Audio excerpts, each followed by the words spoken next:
Welcome to the Early Bird Podcast with Andrew Garrison. My name is Andrew Garrison. This is a show where we talk about sports in the state of Indiana. We have a really nice show today. It's not fully jam-packed. It'll be a little bit shorter. I'm thinking 30 to 45 minutes. We're going to talk today about, of course, IU knocking off Purdue inside Assembly Hall. We're going to talk about the Pacers. We're going to talk about their recent weekend. They beat the Clippers. They lost to the Nuggets. And we're going to talk about how they're in perfect position to make a push for the 3 seed and replace the New York Knicks in that spot. And then we're going to transition into the Knicks conversation and why I'm concerned about them, what I think their problems are as we proceed through the rest of the season. The Knicks are on a 2-game losing streak, of course, losing to the Cavs and the Celtics once again. We'll talk about all about that in just a moment. I want to start with the conversation over the IU victory over Purdue in the second round, I suppose, of this Oaken Bucket matchup here in this basketball season. Indiana blasted Purdue inside Assembly Hall 73-58. That is Purdue's 4th consecutive loss. The win for IU lifts them above the bubble cutoff, according to everything I've seen. So Joe Lunardi's bracketology wasn't updated when I looked, but Jerry Palm's was with CBS Sports, and IU was at the top of the last 4 in category. So theoretically, I suppose there were 3 teams below them that would be bumped out first. So IU was not safely in the field, but pretty darn close. And if they keep winning, then they would be absolutely in great position to take care of business in the Big Ten tournament, take care of business the rest of the regular season, and put themselves in position to be a tournament team. We'll talk about sort of their tournament chances in a moment. But the takeaways for Indiana in this game. Number one, the fact that the crowd and the fact that the building, Assembly Hall, was rocking as hard as it was is phenomenal to see. I was in Bloomington, but I wasn't at the game at the time. Tickets were a bit too steep for me. But I was on Kirkwood shortly after the victory, and again, buzzing. Like the Assembly Hall clearly was rocking. Bloomington was a buzz the whole day. That was phenomenal to see on Sunday. But it spread to the players, and the players had a sense of fight and a sense of drive and a sense of spirit that you don't typically see in teams that have coaches that were booed earlier in the season or coaches that are being chanted. Like, fans are chanting for their coaches firing, right? Typically, that isn't the recipe for a tournament team, and it's certainly not. But somehow still, just like Luke Goody said earlier in the year, this team got it right, and they're putting themselves in position to be an NCAA tournament team, and they'll probably end up going to Dayton if they get there. They'll probably end up being in the first 4 if they get there. But if they do, they're again, like the rest of the regular season in the Big Ten tournament really sets them up for success to qualify for the NCAA tournament. And once you're there, who knows what can happen when you get there. Once that scoring run in the second half started going, and once the crowd got into it, there was no stopping it. There was no slowing them down. That's how you beat an arch rival at home. You give the fans something to cheer for. You ride that wave. That's exactly what the Indiana Hoosiers did in this game, and they picked up an absolutely phenomenal win. Everyone on this team did their exact job. Everyone fulfilled the role that they were supposed to perfectly. And this is the thing with Purdue, and we'll talk about Purdue in a moment, but sort of their inconsistency is not so much an inconsistency across games with the entire team. It's inconsistency across games between the players on the team. Which ones are on, which ones are performing well. Usually they've scraped by and they've been okay because, yeah, if Braden Smith has a bad game and Fletcher Lair only drops 15, it'll be fine, right? Because they can beat these inferior opponents just because they do have the superior roster. But now we're facing a stretch of the season where they played 4, maybe if we're considering IU a tournament team, Purdue's playing 4 tournament teams in a row, and they're dropping each one of those games. They've now lost 4 straight. Again, we'll talk about Purdue in a moment. But it's the fact that some players just are absent for games, and you don't see them. And then the players that pop off one night, 2 nights later, might completely be irrelevant. IU, to me, recently with their successes, everyone on the team has been filling the role they need to fill. Everyone on the team has been doing the exact job that we need to see them fulfill. In this game, Trey Galloway and Malik Renew, they got to the rim. They led in scoring. We talked last week about Purdue and how they struggled to protect the rim without Zach Edey, and how teams like Michigan State and like Wisconsin, they've just been flying downhill, and they've been getting into the blocks, and whether it's alley-oop dunks or whether it's drives to the basket, they're putting shots up and they're scoring, and Galloway and Renew very easily attacked that. They combined for 30 in this game. They both tied as the leading scorer with 15. Luke Goody shot well. He knocked in some clutch threes. I believe he was 2 for 6 from three and 4 for 9 from the field, which obviously isn't mind-blowing.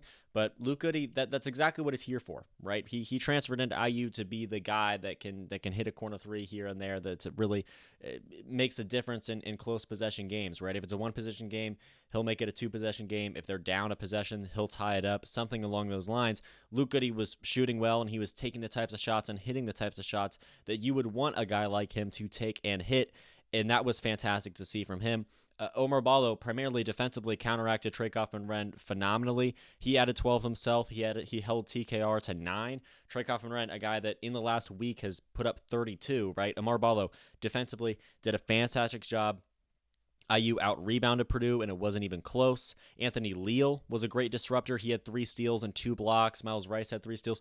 This team looked phenomenal, right? Everyone did exactly what they were supposed to do, and no one really strayed outside of their box, right? Omar Ballo, we knew he needed to rebound the basketball, and he needed to defend Trey Kaufman-Renn. That's what he did. He put up 12. That was phenomenal. Omar Ballo did exactly what we needed from him. Luke Goody, we didn't need anything from him besides a couple nice threes here and there, and that's exactly what we saw in Luke Goody.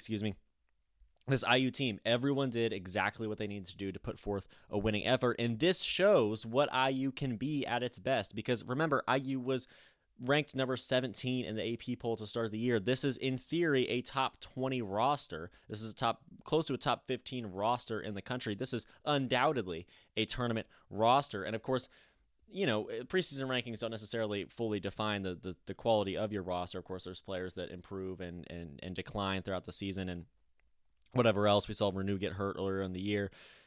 But still, this IU team, right, this is a roster that's capable of very, very high heights, I suppose. There's got to be a better way to say that, but this IU roster is capable of a lot. It's proved by the fact that they were a top 25 team in the AP poll before the year began.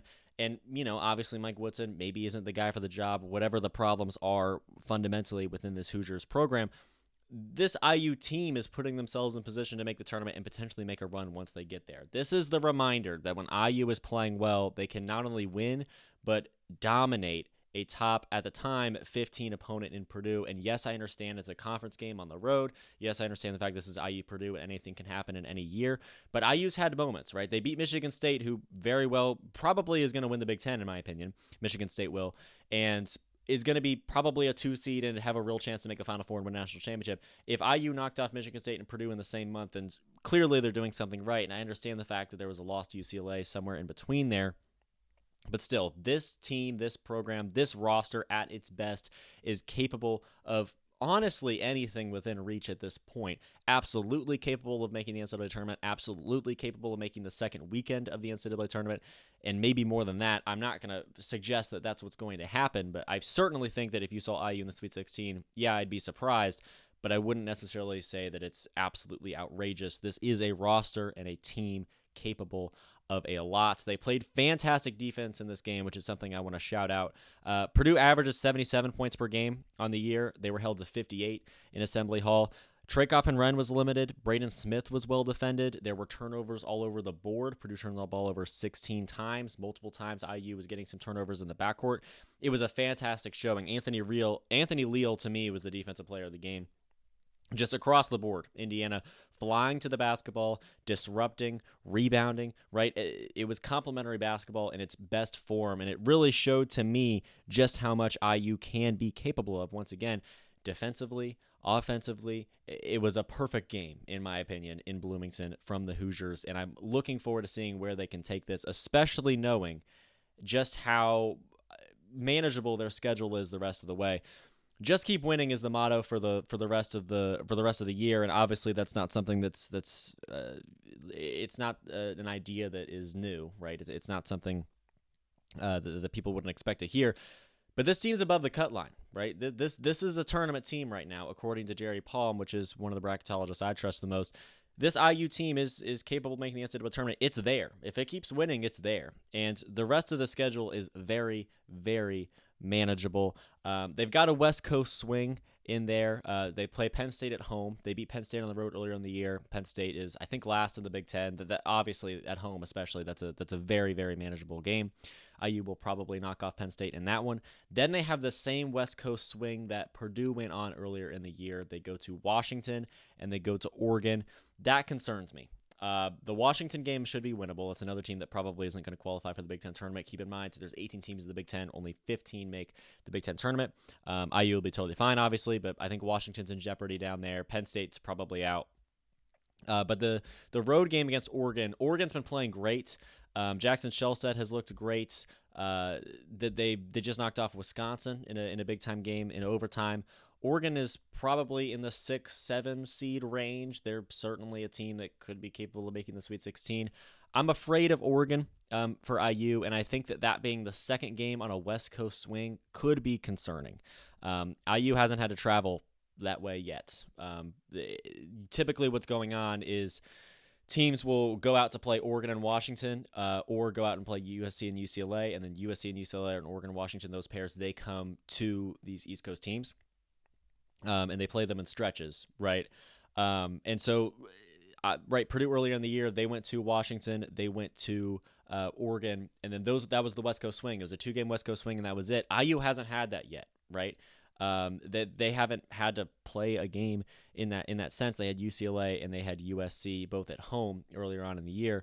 So IU is in this situation where they're going on a West Coast swing for the first time. That is concerning because, again, that hasn't happened in a conference. They haven't played conference games in a West Coast swing yet because this is the first year of these new West Coast teams coming in here. This is the first time, unfortunately for IU, late in the year where they're going to have to go out on the West Coast swing like that and take on Oregon and Washington. The Oregon game concerns me for that reason. And even if they win, then they have to come home and play another team like Ohio State, who is, on the bubble cut line and potentially capable of making the NCAA tournament as well. Ohio State has done some great things. They beat Purdue as well earlier in the year in Mackey Arena, one of the first teams to do that in a long time. So IU, right, moving forward, Penn State, very winnable game. Washington, very winnable game. Oregon game, winnable, obviously, but it's going to be difficult. And then coming back for Ohio State in the last game of the year also is potentially a trap spot. That's interesting moving forward, right, is the quad one opportunities against Oregon and Ohio State. They picked up another big-time quad one win against Purdue. This is where things get a bit tricky, right? The next 2 games, they just have to take care of business and put them away, and then it's time to really hone in because how you close out the regular season dictates what is going to be asked of you in the Big Ten tournament. If IU wins out in the regular season, they have much less pressure on them in the Big Ten tournament. First of all, because they will be playing lower quality opponents, but also because they'll be asked to win fewer games in order to cement their spot in the NCAA tournament when we get to Selection Sunday. But the second you start dropping those regular season games, all of a sudden the more you're going to be asked to do in the Big Ten tournament, and we know how much of a gauntlet that tournament's going to be.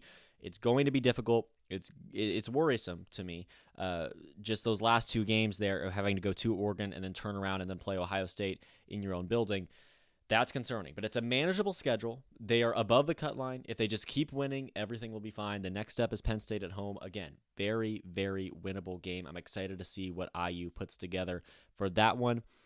Indiana's in the field right now. Somehow, some way, Indiana's found themselves there, and as long as they keep winning, they'll stay there, most likely. Obviously, there's bid thieves, and the bubble is chaotic no matter what, but Indiana's put themselves in position to succeed. They just need to take care of business from here on out, and this win over Purdue was a great help in making sure that was the case.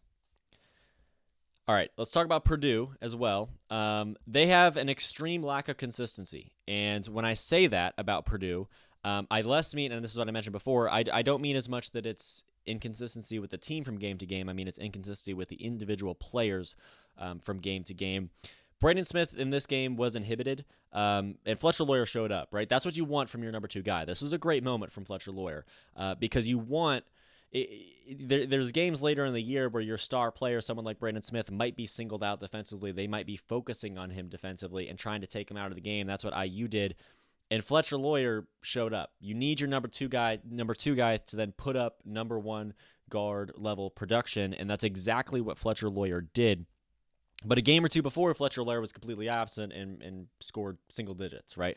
It's very confusing. Fletcher Loyer is inconsistent. Braden Smith Some games goes crazy and other games is very well contained by the other team. There's still no premier set of 2 scorers from game to game. And this is the way I'm going to explain this, because this is the way I think it makes the most sense to me, is that fundamentally what you want in a perfect world, if you're playing a team that's inferior defensively, what you want is Braden Smith to be your number 1 scorer in the backcourt, and your number 1 shooter in the backcourt as well, and Fletcher Loyer to be number 2. The first flaw is the fact that, sure, Braden Smith's pretty good most of the time, but even if he is, Fletcher Loyer hasn't fully fulfilled the role or filled the shoes of being that second scorer. He's not producing at a number 2 guard level a decent amount of the time, enough for us to be able to call it inconsistent. And then some games, there's going to be a situation where Braden Smith is singled out he's singled out by the defense, and he's isolated. Braden Smith is struggling because the defense is really focusing on him. That's where Fletcher Loyer can shine. He did shine in this game against IU, but then there's no second scorer after Fletcher Loyer. There's no one that can consistently produce in the backcourt, and that's not the backcourt's fault, in my opinion, because most of it is young. The 2 players that aren't young are Braden Smith and Fletcher Loyer. Braden Smith has fully grown into his role as that upperclassman that's in position to succeed. Fletcher Loyer, in my opinion, hasn't quite fulfilled that role himself yet, and that's one of the flaws, is that I don't think that there's a second premier scorer, a second premier shooter in the backcourt that Purdue can sort of rely on. Again, this game is exactly the type of performance that could disprove that. Fletcher Loyer played fantastically. But then after that, there's no one else to step up, and it's because the backcourt's so young, and that's totally fine. I'm not blaming Miles Colvin or CJ Cox that they shouldn't be asked to perform at that level at this stage in their college career, at least on a consistent basis. But regardless, that's one of the flaws that I'm seeing with Purdue. There's still no premier set of 2 scorers from game to game. In this game, Braden Smith was inhibited. He was defended very well. Fletcher Loyer showed up. That was great to see from him. That's one of my, if I were taking away wins for Purdue. Like, they lost the game, but what did they win? They won the fact that Fletcher Loyer performed very, very well, despite the adversity that the Boilermaker backcourt was facing. The other issue, though, on the defensive side of the basketball, and we did a video on this last week, you're welcome to watch it if you'd like, about rim protection and about the flaws of Purdue. And rim protection is one of them. Trey Galloway had 15. Malik Renew had 15. They were striking into the lane with ease. And part of that is Trey Galloway's killer floater, right? He's phenomenal with shots like that at the elbow or just inside the lane. Malik Renew, of course, is fantastic at slicing to the basket. But Purdue's rim protection really has struggled, and it's because Zach Edey is missing, and it's because this team has sort of grown accustomed to the idea of Zach Edey being just locked in the center of the floor, and he's going to scare people out of the lane. Trey Kaufman-Renn is fantastic. I think he defends very well, but he doesn't have that imposing presence where players are afraid of getting to the basket. There comes a point in the year, and we're at the point in the year where teams are realizing, Michigan State was the first to really do it, where teams are realizing that you can get to the basket. You can set up alley-oop dunks. You can drive, right? You can do that against Purdue, which is an idea that hasn't fully been understood prior to this season because Zach Edey's always been there. But you can get to the rim on Purdue, and you can get to the rim very effectively on Purdue. The rim protection issues, to me, continued. You can tell because, again, Galloway and Renew each scored the most, and if you watch this game, as most of you watching this video I'm sure did, you realize that they were getting to the basket, they were getting inside. It was 2-point field goals. It was in between the elbows and the blocks. That's where Renew and Galloway were putting their points on the board, and it's concerning because Trey Kaufman-Renn was all alone down there defensively, and sure, Caleb First helps, and they scheme up situations where they could potentially contend, but Trey Kaufman-Renn's there all alone, and he can't be that defensively because he's just not as physically imposing as Zach Edey was. And that rim protection flaw is the major flaw on defense, and that paired with the fact that there's not a second premier shooter to keep Purdue in games, that's the reason why I don't think Purdue is a championship contender, and I don't think they're a team capable of qualifying for the Final Four as they have in recent seasons. The other issue I noticed was the turnovers. Just if you don't know the numbers, I mean, I'm sure if you were watching the game, you understood the turnover problem, but Purdue lost a turnover battle 16-7. Indiana scored 23 points off turnovers. Purdue scored 12. That is absolutely unacceptable. 16-7 is a mark that is completely unacceptable. On the road against a rival, and you're not taking care of the basketball, those three things, that's right away a team that's bound to lose. That's a complete recipe for disaster. And that's going to be a narrative in March, right? When we get to March and when we get to the point where Purdue is going to be asked to perform at a high level against high-quality opponents, they may be able to, but if you're turning the ball over that consistently, you're going to get blown out, right? You're going to get blown out by Auburn. You're going to get blown out by Duke, something like that. Purdue's not in a position to succeed if they continue to turn the ball over this much, and that's exactly what they did against Indiana. That was something that we were discussing heading into the game, is the thought of if Purdue takes care of the basketball, they might just be totally fine, regardless of how Smith plays and Treacoff and Wren and Lawyer and all those guys. But again, the turnovers for Purdue were atrocious. The rim protection, again, still is a major flaw, and there's just no second score from game to game. It's either Braden Smith, and he's the only one shooting effectively in the backcourt, typically, or he's inhibited, and it's Fletcher Lawyer the one that's stepping up, but there's not a second guy. And when Braden Smith is on, Fletcher Lawyer usually isn't on too.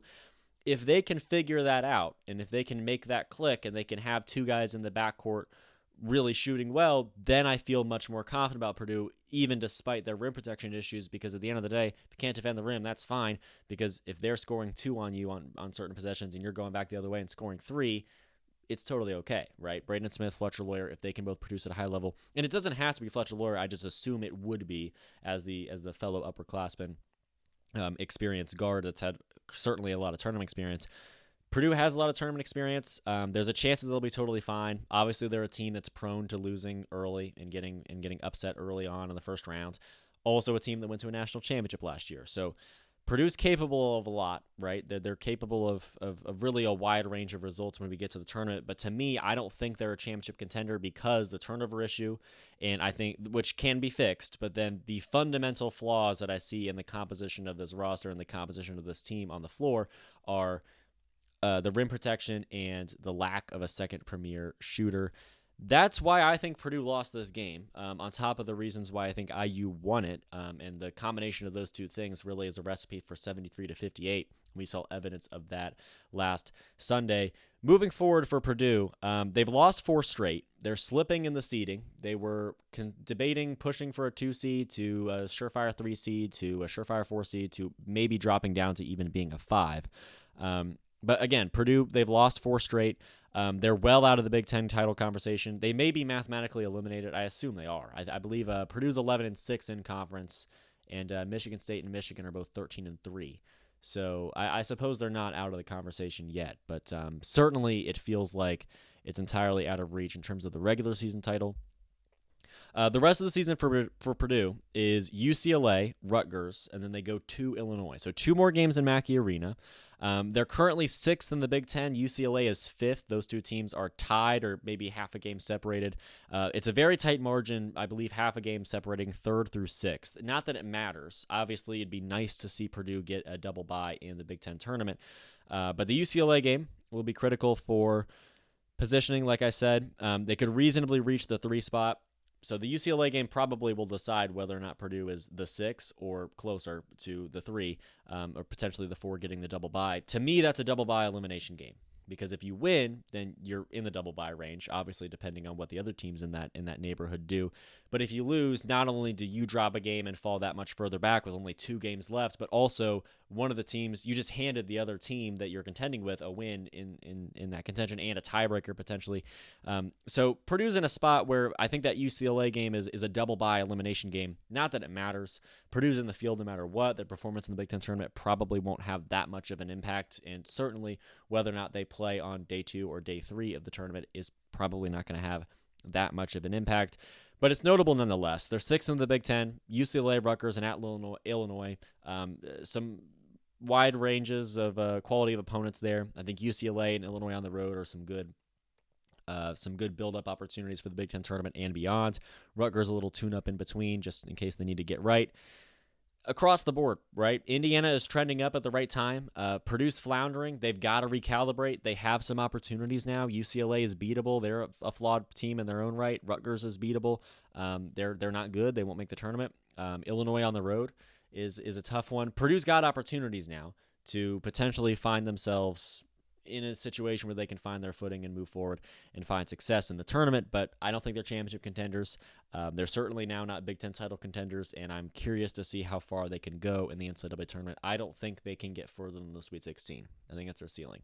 I don't imagine a world where Purdue gets past a 1 seed and a team that can score and a team that can get to the rim and a team that can, defend the backcourt and single away Braden Smith. Like, I just don't see a world where Purdue beats Duke, or I don't see a world where Purdue beats Auburn in the tournament at this point in the year. With that said, we'll see how it goes. They've got a few more regular season games to really put themselves in position to succeed, and then the Big Ten tournament after that. But I'm worried about Purdue, and this IU loss absolutely showed me why.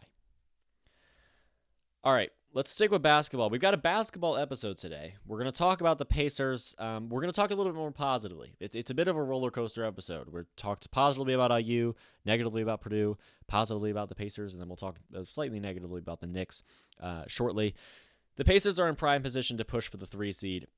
They're coming off of a Western Conference homestand. They're 2-1 since the break, meaning the All-Star break. They beat the Grizzlies at home, they beat the Clippers at home, and then they lost to the Nuggets last night. But again, 2-1 since the break and climbing. They're still the best, if not then one of the best teams in 2025. The Clippers win. They beat the Clippers 129-113. This was a very nice win at home. They were without the Clippers were without Powell and Kawhi. Obviously, without Kawhi, the Clippers clearly to me didn't have enough scores without Powell. Harden had 31. Zubac had 22. This was really an opportunity for Harden to shine as he was the number 1 guy, pretty much all alone, at least shooting the basketball. But they didn't have enough scores. The Clippers clearly didn't have enough wherewithal on offense to make anything happen on the road. Tyrese was fantastic. He had 29 points, 12 assists. He had 17 points in the third quarter. That was a period where the team had 35. It's a home win against a playoff team.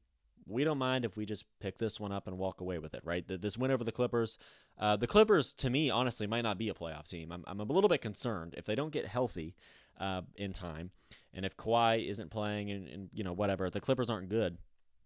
And then this is a situation where LA is currently tied for the 6th seed with Minnesota, who's only looking better and better by the day. And the Clippers could fall out of that range, end up in the play-in tournament, and potentially get dropped by a team like the Warriors who are ascending, a team like the Mavericks who might pull themselves together at some point. There's a situation where the Clippers don't make the playoffs. They'll make the play-in tournament almost for sure. But the way they've been playing recently, they've been playing poorly. They've been injured. I'm worried about the Clippers, honestly. But the Pacers did a great job with this win, and it's impressive nonetheless. It's a home win against a probably playoff team. At least they currently are in the standings. Don't mind if I do, right? If you're a Pacers fan. The next night they lost to the Nuggets 125-116. That was tough. It was the second day of a back-to-back. So, obviously Clippers on Sunday night, Nuggets on Monday night. I just don't think the Pacers match up well with Denver. I get that this game was at home, and I get that this game also was off of, again, like the second day off of back-to-back, but I really don't think the Pacers match up well with Denver.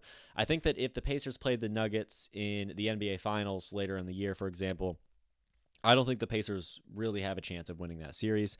Jokic felt undefendable. He had more assists than points, which is bonkers. He had 19 assists. He had 18 points. The team, Denver, had 6 players scoring 14 or more. They had 5 players scoring over 15. That was phenomenal to see from them.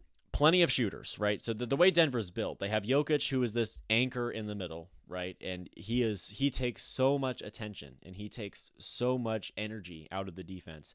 And this is how the Lakers beat the Jokic, right? Is they were borderline triple teaming him off ball. The Lakers found a way to contain Jokic, and that's phenomenal for them. They have the personnel to make that happen with LeBron and Hayes and everything else down low. The Pacers, to me, the front court isn't defensively as strong as the backcourt, perhaps, I think is fair to say. I think Nesmith and Nembhard are better than what we've got down low on the defensive side of the basketball. So Jokic felt undefendable, right? I just don't think that we're built to be able to contain Jokic, and because that means that it takes so much energy and it takes so much focus from the defense to contain Jokic or do anything to slow him down, then all of a sudden you realize that the Nuggets have shooters. They have Aaron Gordon, they have Jamal Murray, right? They have Christian Brown. They have guys that can pull the three, and that's exactly why they had 6 scores, scoring 14 or more. We don't match up well because they have shooters, and Jokic just takes so much energy that if you can't get away with defending Jokic with just 1 or 2 guys, 1.5 players, they're probably going to light you up from three. That's kind of what happened in this game against Denver. Again, I just don't think that we match up well with a healthy Denver Nuggets team. I'm thankful that they are in the Western Conference and potentially could get picked off before we have to play them. But still, the Pacers were in it towards the end, right? This is only, at the end of the day, this is only a 9-point loss. And again, I know it was at home, but it was on off a back-to-back against the second team now, I suppose, in the West. This was a quality showing from the Denver Nuggets, or from the Indiana Pacers, rather, against the Denver Nuggets. And I was very delighted to see that happen that way. It's a tough loss. I don't mind it. I'm not upset. I'm not frustrated. It doesn't really bother me at all that this loss occurred to Denver, especially considering that the Pacers have a prime opportunity to pick up that win back in the next few days. It's a tough one. We don't match up well, but I didn't mind it one bit, and especially paired with the Clippers win and a couple days prior, the win against the Grizzlies, I think the Pacers truly are having a great stretch and are in prime position to overtake the Knicks in the East. Not soon, but they can really chip away at that, right? They can chip away at that 4.5 game deficit. And that brings me to my next point about the landscape of the East, right? The Pacers are technically fifth with an identical record to Milwaukee. So remember, Milwaukee's 2-0 against the Pacers this season, so they have the tiebreaker. They have identical records at in the 4 and 5 spot. So the Pacers, right, technically the 5 seed, but they're 4.5 games back from the 3 seed of the New York Knicks. They're only 1 game above 6th place. That's Detroit. And they're well above the play-in where the Magic sit at 7. I'm not concerned about the Pacers dropping that many games the way they've been playing recently. So the Pacers, to me, are a surefire certified playoff team, a top 6 in the East playoff team. They're only a game above Detroit. So if the Pacers, if they mess around, they might find out if Detroit continues to win and if the Pacers put themselves in a position to dip below them. But I think it's more likely that the Pacers put themselves in a better position to catch up to the Knicks. Again, there's a 4.5 game difference there. We're going to talk about the Knicks in a second. I have some things to say about them, but the upcoming schedule for the Pacers is Toronto, Miami, and Chicago. That's a very workable set of play-in caliber teams. They get Toronto and Miami at home. The Bulls game is, of course, on the road. Very workable set of games right there. Very well could be 3 wins in a row. Don't want to guarantee that, but again, very well could be 3 wins in a row, and that absolutely puts the Pacers in position to break away from the Bucks and then catch up to the Knicks. The Bucks play Houston, Denver, and Dallas. That's 3 teams that are currently in the top 8 of the West. The Knicks play Philadelphia, Memphis, and Miami, so also a very workable schedule. But the Pacers are, again, in position to catch up to the Knicks. I don't think they will, but this is a series of games where they can really get themselves close, right? I want to see, after the Pacers finish playing this set of inferior opponents, and it extends past this. I believe the Rockets are the 4th team, and then there's some more. There's the Nets twice in March, right? There's manageable games. The month of March for the Pacers isn't impossibly difficult. The rest of the season for the Pacers isn't impossibly difficult. It's very workable. If they continue to take care of business and beat the teams that they're expected to win against, right? A loss to Denver is totally fine. If they can continue to win against teams like Toronto, Miami, and Chicago, they very well could put themselves in position to catch up to the Knicks, knowing that the Knicks have a slightly more difficult schedule throughout the month of March and across the board after that. And I think the Pacers are playing very well, and they're playing in a way that makes me feel like that they're capable of success. Tyrese Halliburton has massively benefited from the All-Star break. He has had 19, 29, and 22 since that point. He seems just across the board to have taken a step up in his game. Miles Turner is healthy. He's back. He had 23 points and then a pair of 17-point performances since the All-Star break. The team looks good. It's full strength. It's ready to rock. Again, Miles Turner's back. Nembhard's in there. Nesmith's in there. TJ McConnell sprained his ankle, but he's around, right? He's present. He'll be back soon. There's a lot of excitement to me, right? The schedule is workable. The team is healthy. The team is playing well. They're beating quality opponents, especially ones in the West. It's a full-strength team that's playing well with a workable schedule. That's a recipe for success. That's a recipe for a team to improve their place in the standings. Really, who's stopping them is my question, right? Again, this is a full-strength Pacers team that's playing well with a workable schedule. They are in prime position to close the gap between themselves and the New York Knicks. I expect them to break away from the Bucks in the next 3 games. The Bucks reasonably could lose all 3. I don't think they will, but they could. And the Pacers very, very reasonably could win all 3. They'll be favored in all 3 of those games. So the Pacers are in a great spot right now. And it's really great to see, considering how this season started. Again, 4.5 games back of 3rd place. That's the New York Knicks. 1 game above 6th place. That's the Detroit Pistons. And they're well above the Magic at 7th at the play-in tournament range there. Pacers are in great position, right? I really like the Clippers win. I didn't mind the Nuggets loss. And these next 3 games, again, very workable, very manageable, and it's very exciting to know that we're probably going to see winning Pacers basketball very often, very soon. All right, let's talk about the Knicks. We've got one more segment here, and then we're going to look ahead to the rest of the week, I suppose, and talk about the rest of the podcast schedule. The New York Knicks, to me, have a massive problem. They lost 142-105 to Cleveland at the end of last week. That's what sparked this thought pattern. I saw that result at first, and I thought, what's going on there? And so then I watched the game in the morning and then thought about it. Then they went to Boston and lost 118-105 that weekend as well. Here's some facts about the New York Knicks. They cannot beat teams better than them in the standings in the East. New York's record against Boston and Cleveland is 0-5. They have not knocked off the Celtics or the Cavaliers. For reference, the Pacers, they won the season series against the Celtics, and they picked off they won a game against the Cavaliers on the road as well. So teams should at least be capable of winning a game there, right? I believe the Pacers are 2-3 against those two teams. I don't know if that's true. You can correct me if I'm wrong. But the Bucks as well. They're capable of picking off a game against these teams in the regular season. That's what championship contending. That's a telltale sign of an underdog championship contender to me. If you're capable of beating championship contenders, you don't have to do it often. You don't have to do it the majority of the time. If you're capable of doing it, you're probably capable of going on a run of the playoffs. And not to say the Knicks aren't capable of making a run of the playoffs, but the fact that they're 0-5 against Boston and Cleveland is very, very concerning. And the fact that they got absolutely picked apart by Cleveland, granted on the road, that's also very, very concerning. When you add in OKC and Denver, those are the top 2 teams in the West. That makes the Knicks 2-7. That's a stat I don't want to pay as much attention to because common sense would suggest that if you're third place in your conference, you probably are going to have a losing record against the teams at 1-2 in your conference. But the issue for me is the fact that the Knicks clearly and evidently have not won a game against the top 2 teams in the East all year long. They're 0-5.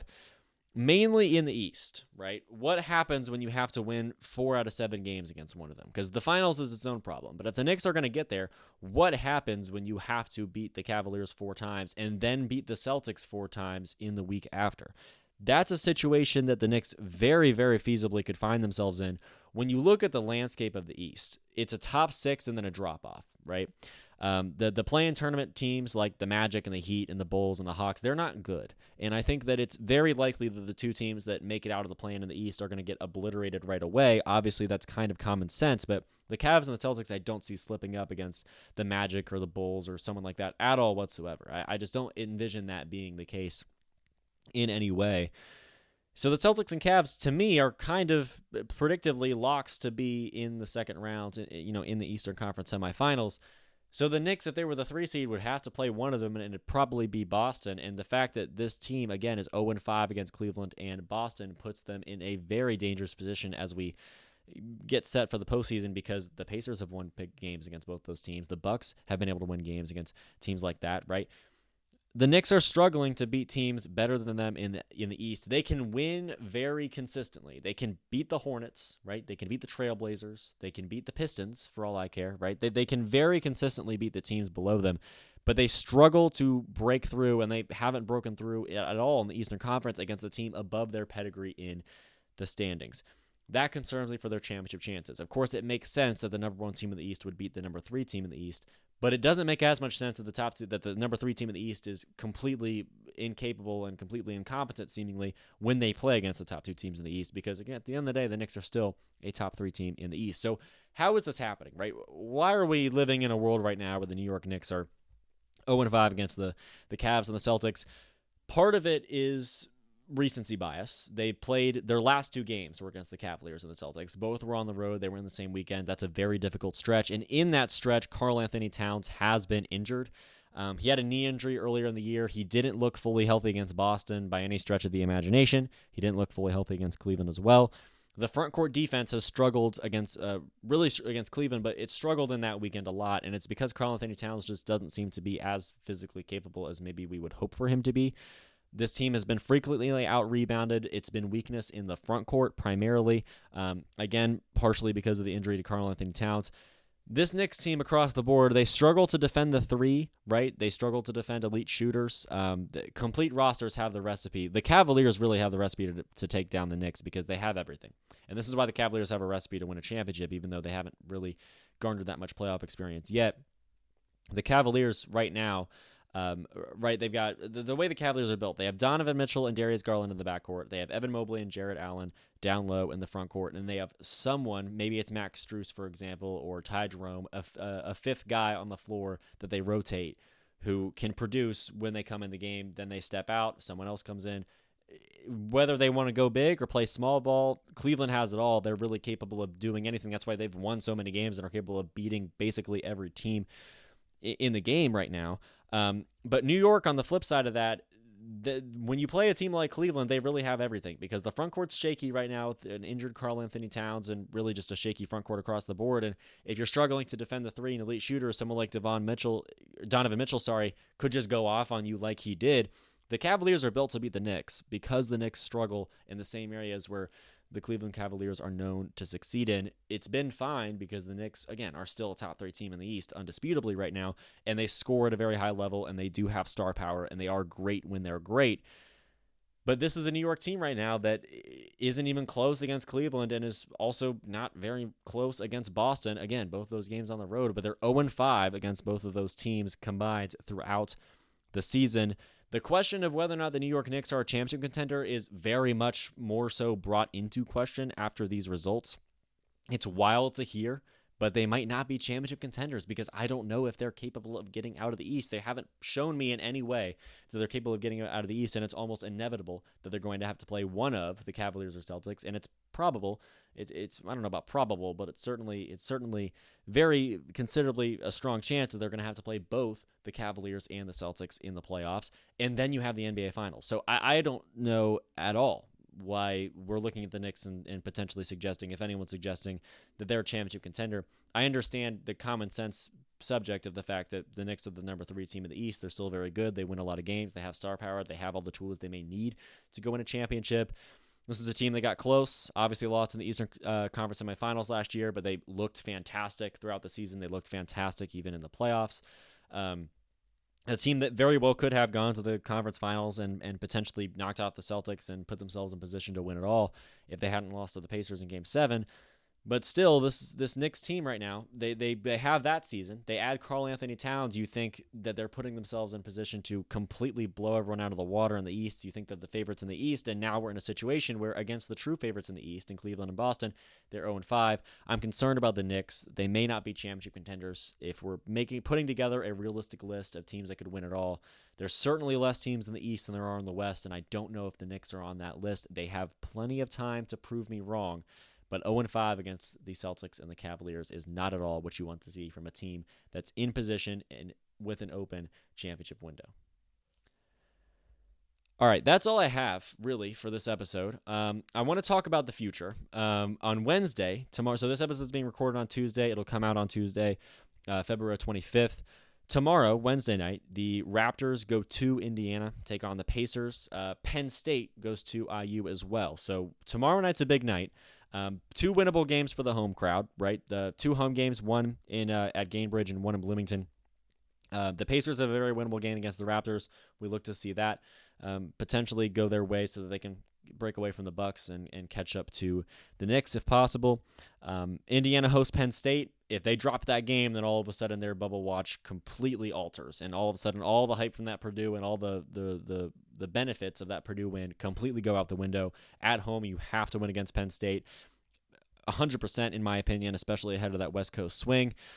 Friday, the Pacers go to the Heat, another winnable one. Purdue hosts UCLA. I called this a double-bye elimination game. I think that that's what that is. I think the loser of this game is going to be guaranteed to play on day 2 of the Big Ten tournament. The winner puts themselves in position to potentially play on day 3 and skip the first 2. So Pacers at Heat on Friday, UCLA at Purdue on Friday as well. Saturday, Indiana begins their West Coast swing. They will go to Washington, and then Sunday, the Pacers take on the Bulls. So we've got Pacers games every other day the rest of this week. We've got IU twice, and we've got Purdue once. So a very exciting week, a very big-time weekend. we will more than likely, well, we will definitely, I'll just say that, we'll definitely not podcast again the rest of this week. So typically the schedule would work out to where podcast on Thursday. That's probably not going to happen. I imagine that the next time we'll connect will be next Monday or Tuesday, depending on how things go. Probably Monday, I would imagine, because it works out better because there's games the weekends that we can react to, and then there's games on Tuesday we can preview, and there's a little bit of time in between, a little bit of lead-up time to the Tuesday night slate of games. So that's what's coming up. We will podcast again next Monday, most likely. Raptors at Pacers, Penn State at Indiana, Pacers at Heat, UCLA at Purdue, Indiana at Washington, Bulls at Pacers. A lot of winnable games. I would argue probably that the Indiana team will be favored in all of those games. So it's potentially going to be a very winning weekend for the state of Indiana in the NBA and, of course, college basketball. Thank you guys so much for listening to the Early Bird Podcast with Andrew Garrison. We will talk to you again next Monday. There's some time in between. A lot's going to happen in between now and then. That is the next time that we'll connect. Again, thank you so much for listening to this episode of the Early Bird Podcast. I cannot wait to watch these games. I can't wait to talk about them again at the start of next week, and I hope to see you all there with me. Thank you so much for listening, and I'll see you guys all next week.